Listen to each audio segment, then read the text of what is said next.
বলো বীর বলো উন্নত মম শির, শির এনে হারি আমারই নত শির ওই শিখর হিমাদ্রির। বলো বীর বলো মহাবিশ্বের মহাকাশ ভারী, চন্দ্র সূর্য গ্রহ তারা ছাড়ি। ভুলুক দোলক গোলক ভেদিয়া, খোদার আসন আরশে ছেদিয়া। উঠিয়াছে চির বিস্ময় আমি বিশ্ববিধাত্রীর। মম ললাটে রুদ্র ভগবান জলে, রাজ রাজ টিকাদীপ্ত জয়শ্রীর। বলো বীর আমি চির উন্নত শির। বাংলাদেশের একমাত্র স্মার্ট সিটি বসুন্ধরা এখন আরো নিরাপদ, আধুনিকতায় আরো এক ধাপ এগিয়ে।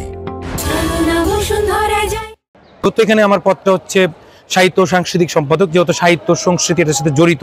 তো সেই জায়গা থেকে আমার মনে হয়েছে যে আমরা যেভাবে স্বাভাবিক যে পোশাক পরে আমরা ক্যাম্পাসে আসি বা আরও যেভাবে পড়ি, যে সেগুলোর বাইরে যদি কিছু একটা করা যায় এবং সেটা বিশেষ করে নজর কাড়ার জন্য যে কিছু একটা যদি করা যায়, যেহেতু আমার কাজের ক্ষেত্রটা এটা যে আমি সংস্কৃতি নিয়ে কাজ করব, সাহিত্য নিয়ে কাজ করবো, আমাদের কালচারের অংশ যেহেতু এটা, সেই জায়গা থেকে আমার মনে হয় যে ভিন্নধর্মী কিছু একটা করা গেলে আমি হচ্ছে মানুষের চোখে আসতে পারবো, মানুষ আমাকে আসলে আলাদা করে দেখতে পারবে এবং মানুষ ভাবতে পারবে এটা মানুষ যে আসলে যে এই পদে যিনি দাঁড়াচ্ছেন মানে যোগ্য কেউ একজন, বা সেই কাজ করছেন বা এটার মাঝখানে থাকেন এই ব্যক্তিটা, এরকমটা যেন ভাবে। আসলে এই জন্যই করা।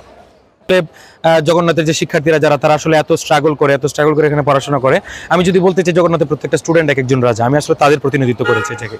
এই জায়গায় আসলে নবাব সিরাজউদ্দৌলাও না বা বাংলার অন্য কোনো রাজার কথা আমি বলবো না, আমি বলবো যে আমি এই জায়গায় জগন্নাথের যে শিক্ষার্থীরা, তাদের যে স্ট্রাগলটা, সেই স্ট্রাগলটা করে আসলে তারা রাজার বেশি আছে এবং তাদের এই বেশটা আমি ধরেছি, তাদের প্রতিনিধিত্ব করেছি এই জায়গায়। এবং যেহেতু ক্যাম্পাসের অনেকে আমাকে চেনে, অনেকের সাথে আমার কথাবার্তা হয়, তারা আসলে আমার কাছে থেকে ভিন্ন ধর্মী কিছু চায় এবং সবসময় আমি তাদেরকে সেটা দিয়ে আসি।